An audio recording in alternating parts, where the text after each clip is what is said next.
Okay, this is Heat 2 for Restricted Light, and because of the random grid, I had a reverse grid pole, so I managed to lead into the first corner, which was really good, and also you can see Caleb's camera in this race, so he's very fortunate that he donated it to us again.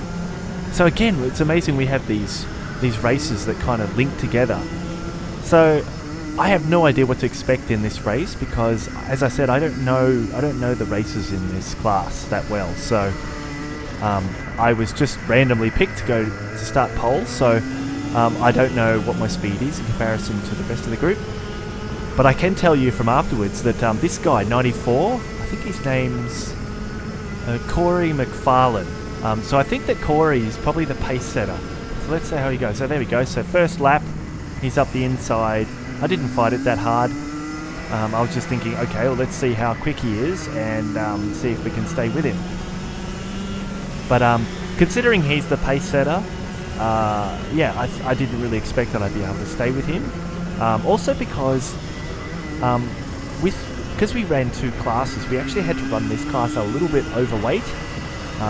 And I just think he's probably just a little bit quicker than me at this stage. And you can see how much he's getting away at that corner. But I was pretty happy with second here. I'm thinking, okay, let's just see if we can stay with him. Trying to keep it really smooth on that flat out straight. And you can see Caleb's not far behind me. He's just a couple of kart lengths.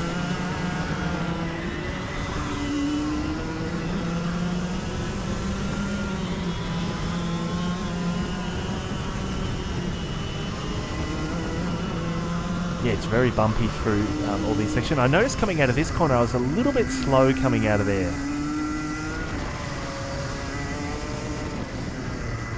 And coming out of this hairpin, it was always a little bit slower than the others. But as I said, because of the restrictor change, I'm a little bit faster on the straight, which is really good because it means that I can pass people a little bit easier. It just means I've got to be very careful coming out of the corners. But you can just see he's starting to equal out away from me a little bit here and there. And I know from looking at it afterwards, he was doing the 44.1, I think. And my best in this class was, I think, like a 44.7 or something like that. So definitely there's some time I need to find. Later on the day when we went back to running Masters, because I didn't do any more heats after this one for light, we did manage to get our lap times a fair bit quicker. So it'd be interesting to know how fast I can go in this light category once I've got the kart set up a little bit better, and with the tyre pressures a little bit further down. And you can just see up behind me they're starting to catch me. So I think that is Joshua Struik, I think, number 33, I believe. So yeah, he's just inching up on me lap by lap. And we'll see what happens because, I think there's a little bit of contact, so let's see what happens. And you can just see Corey up ahead is just taken off. He's at least 4 or 5 tenths a lap faster than me at the stage. So, yeah, he's definitely scampering. There's a lot of places on this circuit where you can make up time, so he's definitely, it's definitely a circuit you have to focus on. Here we go, so he's getting a bit of a run on me now.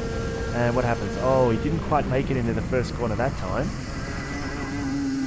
But I didn't really know he was there at that stage. But I think on the next lap, I'm a little bit more aware that he's right behind me.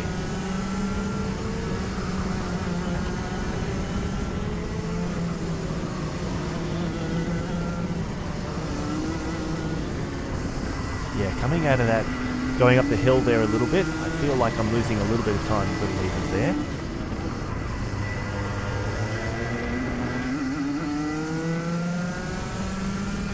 And just as we go onto the straight here, I actually feel a little bit of a nudge behind me. He just tapped me a little bit, so I knew he was there. And I actually pointed towards him because I wanted him to go that side.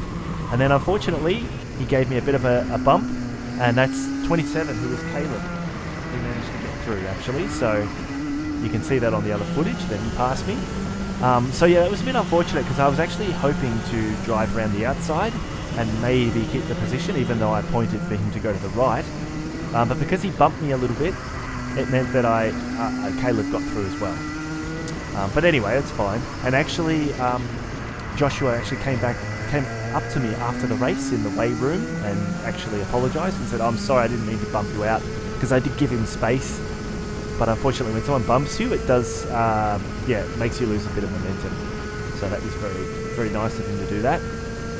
So yeah, so I'm up behind these guys and I'm just thinking, oh man, they're actually a little bit quick for me at the moment. Like I said, my tyre pressures were probably a little bit too high, so I was sliding around a lot, but fair play to them, they were just a little bit quicker.